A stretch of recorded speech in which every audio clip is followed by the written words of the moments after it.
Mahfud MD bongkar dugaan proyek kereta cepat di markup 3 kali lipat, harus diperiksa.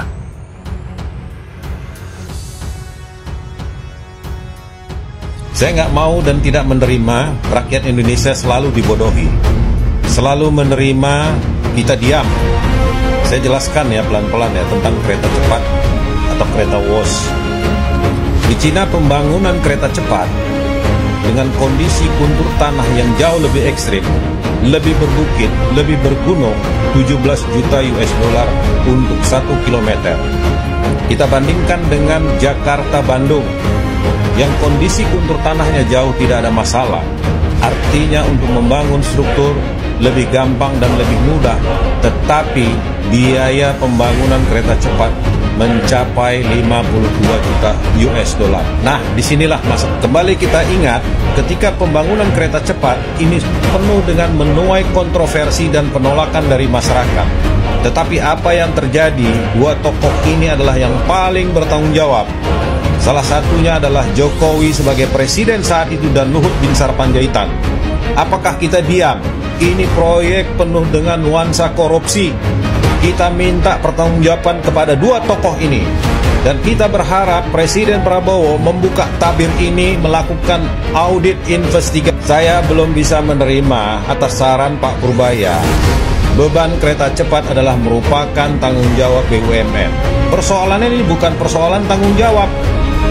BUMN adalah milik rakyat, adalah milik negara juga.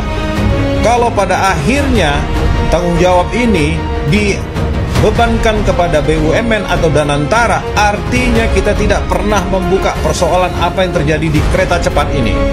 Saya sebagai rakyat memohon kepada Presiden Prabowo segera lakukan audit. Segera lakukan tim investigasi untuk meneliti kebenaran daripada biaya yang sangat membengkak pembangunan kereta cepat. Persoalannya adalah seluruh rakyat akan menanggung beban hutang ini. Jadi kita jangan mau dan kita tidak boleh diam. Kita harus mendesak kepada pemerintah untuk periksa dua tokoh yang melakukan pembangunan kereta cepat ini, terutama kepada Jokowi dan Luhut Binsar Panjaitan. Kita tidak bisa diam. Kita harus minta kepada pemerintah, buktikan ini kereta cepat penuh dengan nuansa korupsi. Dulu pada awalnya, ya, rencana kereta api cepat yang kemudian bernama WUS ini adalah perjanjian G2G, government to government, antara pemerintah Jepang dengan pemerintah Indonesia. Disepakati pada waktu itu berdasarkan hitungan ahli dari UI dan UGM, itu bisa dibangun dengan bunga 0,1% dengan Jepang. Tiba-tiba sesudah Jepang minta kenaikan sedikit gitu, oleh pemerintah dibatalkan, dipindah ke Cina dengan bunga 2%. Tiba-tiba 2% dengan overrun, pembengkakan kemudian menjadi 3,4% yang terjadi itu. Nah sekarang kita tidak mampu bayar. Ketika mau dipindah ke Cina ini, Pak Yonan, Ignatius Jonan, Menteri Perhubungan waktu itu menyatakan tidak setuju. Pak, ini tidak visible. Kata Pak Yonan. Pak Yonannya dipecat, diganti kan. Sudah itu dia manggil ahli, namanya Agus Pambagio. Presiden manggil nih Pak Jokowi. Iya, Pak Jokowi. Sesudah mecat Jonan, dia ditanya, Pak Agus gimana ini? Pak, ini tidak visible, rugi negara. Ini menurut Agus Pambagio yang Bapak tonton yang saya tonton itu. Rugi negara. Ini atas ide siapa? Kata Agus. Kok bisa dari Jepang pindah ke situ dan biayanya besar? Atas ide saya, kata Jokowi. Kata Presiden, atas ide saya sendiri, gitu. Ya sudah, kalau sudah ide Bapak mau jadi kebijakan, kita nggak bisa apa-apa, pergi si Agus. Ternyata sekarang tidak mampu bayar dan tidak mau bayar Purbaya. Menurut saya benar Purbaya. Nah ini yang harus diteliti karena ada dugaan markup. Dugaan markupnya gini Mas, ya, itu harus diperiksa ini. Uang lari kemana? Menurut perhitungan pihak Indonesia, biaya per 1 kilometer kereta WUS itu 52 juta US dollar. Tapi di Cina sendiri hitungannya 17 sampai 18 juta US dollar. Naik 3 kali lipat kan? Ini yang naikkan siapa? Uangnya kemana? Naik 3 kali lipat, 17 juta US dollar. Ya, dolar nih, Amerika bukan rupiah. Per kilometer menjadi 52 di Indonesia. Nah, itu markup. harus diteliti siapa dulu yang melakukan ini. Negara ini harus melesaikan secara hukum. Hukum pidananya bisa ada kalau itu betul markup. Karena menurut Pak Antoni Budiawan, Oke, pengamat ekonomi ya. Di Cina itu harganya dulunya hanya disebutkan 17 sampai 18. Kalau sekarang jadi 53 juta US dollar dari 17-18 yang diproduksi oleh China. Nah, ini harus dilidiki. Kalau itu benar terjadi markup, itu pidana, harus dicari. Lagi-lagi Pak Jokowi lagi yang disalahkan soal kereta cepat. Kenapa memangnya kalau tidak dibayarkan APBN? Kan bagus. Hah? Memang itu konsepnya dari awal. B2B, business to business antara Indonesia dan Cina. Jadi bukan G2G ya, government to government. Lebih bagus dan antara yang bayar, tidak memakai pajak rakyat, tapi menggunakan dividen atau profit keuntungan dari Danantara. Itu udah lebih jelas daripada harus membebani APBN. Ya, kereta cepat sudah berhasil dibangun.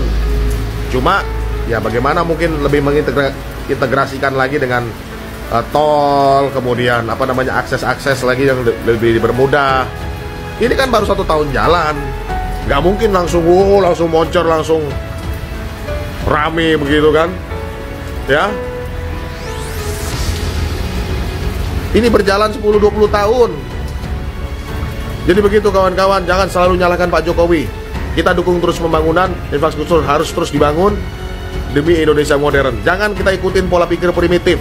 Pak, ini naik 3 kali lipat. Kalau di Indonesia itu, kalau di China itu 17-18 juta per kilometer. Kalau di Indonesia 52 juta per kilometer, sehingga naik 3 kali lipat. Itulah yang menjadi pertanyaan. Bang Saud, pertanyaan yang sama kalau dari aspek transparansi ya. Ini kan sebenarnya banyak yang mengkritisi publik itu kurang bisa mendapatkan data-data terkait dengan perubahan nilai proyek, kemudian juga hitungan bunga dan lain-lain, agak sulit untuk menganalisa data-data tersebut. Nah, apakah ini artinya ada indikasi bahwa perencanaannya sudah buruk sejak awal dan termasuk ada dugaan markup di situ? Iya, Mas Iqbal, memang pertanyaannya kan kalau kita mulai bicara sekarang, kita kan masuk ke step berikutnya nih. Keretanya udah jalan tapi terseok-seok dalam pengertian returnnya. Kemudian orang akhirnya bertanya kenapa begitu dan seterusnya, muncul markup. Kemudian kalau kita kembali ke awal, pada saat proyek ini mulai direncanakan gitu ya, itu kan sudah terlihat memang mens rea actus reusnya terlihat itu. Bayangin aja bahwa kalau kita mau mengatakan mens rea-nya apa, ada banyak dong. Pengalihan dari Jepang ke China itu nggak gampang juga kayak gitu. Betul. Ya, kemudian ada angka 0,1% lari ke Cina yang angkanya 2% untuk bunga itu aja udah mens rea itu, ya kan? Belum lagi kalau kita bicara ada banyak secara internal yang orang-orang kita kenal integritasnya juga menolak di situ. Nah, itu sudah mens rea sebenarnya, niat jahat. Nah, kemudian kalau kita bicara actus reusnya, bukti-buktinya atau perbuatannya itu akan terlihat.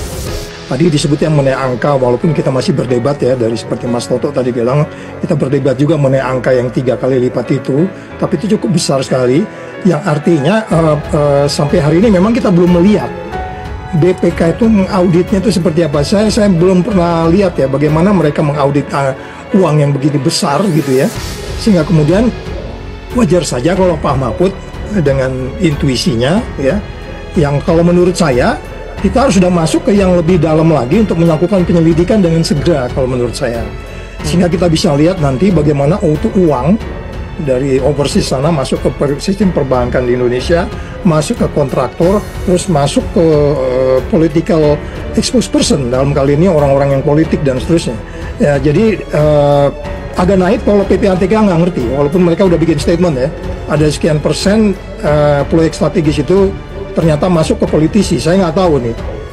ketua PPATK ini statement itu apakah termasuk di proyek ini gitu. Jadi saya pikir kita nggak usah berdebat banyak lagi soal ini, karena ini akan melihat kita masuk aja ke penyelidikan dengan cepat gitu. Jadi nggak usah lagi bicara oke, itu urusan yang Perubaya bagaimana mengembalikan uang itu, karena ini udah banyak lahir cacat, taking care. Dan bila perlu ada mimpi-mimpi besar melanjutkan kereta ini sampai Surabaya dan seterusnya. Tetapi setiap orang yang bertanggung jawab di KIS ini, saya menyebutnya lebih dari 10 orang ya, mulai dari presidennya sampai di bawah itu, menteri-menterinya dan kemudian di BUMN-nya itu yang mereka harus ditanyai, itu tanggung jawaban mereka. Sebenarnya siapa orang yang paling bertanggung jawab ketika ini menjadi belok, tanda petik? Ya, tentu orang nomor 1 Republik ini kan. Siapa? Pak Jokowi, waktu itu kan presiden 2014-2015. Tentu karena ini perhubungan, operatornya Menteri Perhubungan. Oke. Nah, tapi di sini Menteri Perhubungan menolak karena apa yang disampaikan oleh presiden ditolak. Dalam hal ini kita soal konsesi, iya Jonan kan, soal konsesi, kemudian soal macam-macam lah, dan belum perlunya kereta ini di Jawa, kemudian bikin kereta ini ya di luar Jawa, karena kan waktu itu Nawacita kan kalau nggak salah. Nah, jadi karena Jonan menolak dan dia tidak datang juga di groundbreaking, Pak Presiden minta bantuan Bu Rini. Itu disampaikan ke saya ketika saya dipanggil. Jadi Bu Rini di sini yang menyampaikan kepada Anda siapa? Presiden. Oh, oke. Waktu saya di istana. Dari Jonan kepada Rini. Ya, karena Jonan tidak bersedia, saya minta Bu Menteri BUMN untuk meneruskan. Jadi Bu Menteri BUMN yang berhubungan dengan Cina, dengan mana-mana gitu. Itu urusannya. Jadi memang hal itu disampaikan oleh Presiden. Dan kenapa saya bilang Presiden bertanggung jawab? Karena dia yang merubah dari Jepang ke Cina. Sampai di situ dulu, supaya kita tidak kemana-mana ya. Kan ini sudah banyak sekali dibicarakan di ruang publik. Betul. Awalnya adalah Jepang. Singkat saja. Dengan JICA, loan JICA. Dengan loan JICA. Awalnya dengan bunga 0,1.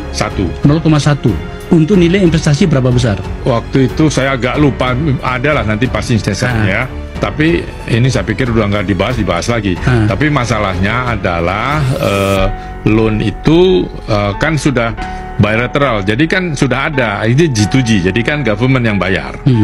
Tapi kan diambil, kemudian diserahkan ke Kepala Bappenas waktu itu untuk diberikan kepada Bu Rini, untuk diberikan kepada Cina. Itu proposalnya kan, yang dibawa itu proposal bulat dari Jepang. Saya mau bertanya, ini soal etika juga sih. Nggak bagus kalau kemudian nantinya anak saya atau anakmu Gus datang ke Jepang, ditanya, kamu dari Indonesia yang pemerintahmu waktu itu memindahkan proyek yang kami garap kepada pemerintah Cina. Betul. Perlu kita bahas soal itu loh. Ini soal etika loh. Iya, betul.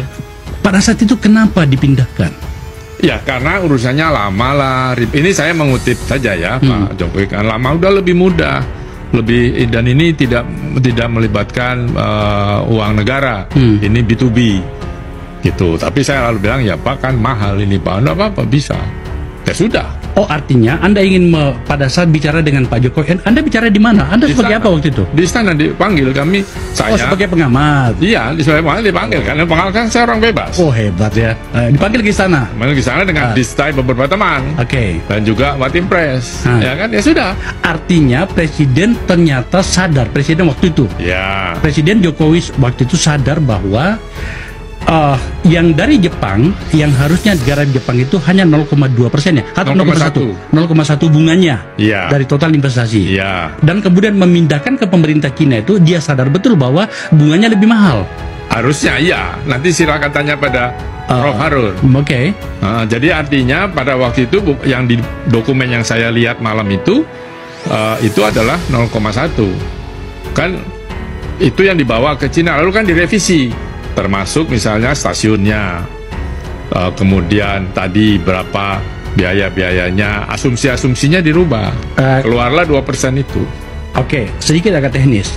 Di dalam hitungan JICA Jepang itu, loan Jepang itu, bahwa stasiunnya itu adalah di Manggarai. Ya, Manggarai, terus bukan di Halim. Bukan. Kemudian ada stasiun di Walini. Ada stasiun di Walini, karena kan PT PN 8 bagian dari konsorsium. Ya. Kemudian Bandung, ya, tengah kota waktu itu belum final juga apakah di Walini yang sekarang. Jadi itu lalu dirubah, tidak di tengah kota Jakarta tetapi ke Halim di tanahnya Angkatan Udara itu, yang juga bermasalah sebetulnya. Bro, karena tadi kan saya mau bawa ujungnya bahwa harus ada orang yang bertanggung jawab ini.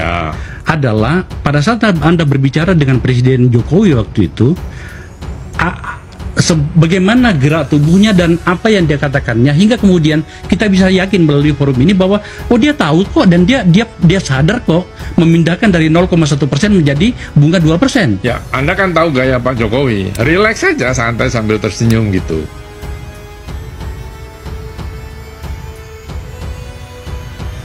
Mantan Menteri Koordinator Bidang Politik, Hukum dan Keamanan Menko Polhukam, Mahfud MD mengungkap dugaan markup pada proyek kereta cepat Jakarta-Bandung atau WOS. Tak tanggung-tanggung, dugaan markup yang terjadi mencapai 3 kali lipat. Dia menuturkan, proyek WOS memakan anggaran 17 juta dolar AS per kilometer di China. Sedangkan saat proyek itu dikerjakan di Indonesia, anggarannya membengkak jadi 52 juta dolar AS per kilometer. Ada dugaan markup. Dugaan markupnya begini, itu harus diperiksa uang lari kemana. Menurut perhitungan pihak Indonesia, biaya per 1 km kereta WOS itu 52 juta dolar AS, tapi di China sendiri, hitungannya 17-18 juta dolar AS. Naik 3 kali lipat, ujar Mahfud dalam video yang diunggah channel YouTube Mahfud MD Official, dikutip Jumat tanggal 17 Oktober tahun 2025. Dia mempertanyakan kemana kelebihan anggaran itu mengalir. Ini siapa yang menaikkan? Uangnya kemana? Naik 3 kali lipat, 17 juta dolar AS ya, dolar Amerika nih, bukan rupiah, per kilometernya menjadi 52 juta dolar AS di Indonesia, kata Mahfud. Ketua Komisi Pemberantasan Korupsi (KPK), Setio Budianto pun merespons pernyataan Mahfud. Dia berharap pernyataan Mahfud dilengkapi data pendukung. Kalau Pak Mahfud menyampaikan seperti itu, ya mudah-mudahan ada informasi, ada data dan dokumen yang bisa mendukung kejelasan dari yang disampaikan, ujar Setio saat ditemui di Jakarta, Kamis tanggal 16 Oktober tahun 2025. Hingga saat ini, kata dia, KPK belum mendapatkan informasi serupa dengan apa yang dikatakan Mahfud. Dengan demikian, menurutnya, tergantung Mahfud apakah akan menyerahkan informasi tersebut langsung ke KPK. Saya yakin beliau mungkin punya dokumen pendukung, tinggal nanti apakah beliau mau menyerahkan atau apa, tergantung dari beliau, ujar Setio. Setio tidak menegaskan apakah KPK akan menjemput bola untuk mengklarifikasi informasi tersebut. Dia hanya menjelaskan setiap informasi yang ada akan terlebih dahulu ditelaah oleh kedeputian di KPK. Ya biar ditelaah dulu di level kedeputian apa yang harus dilakukan dengan informasi tersebut, tandasnya.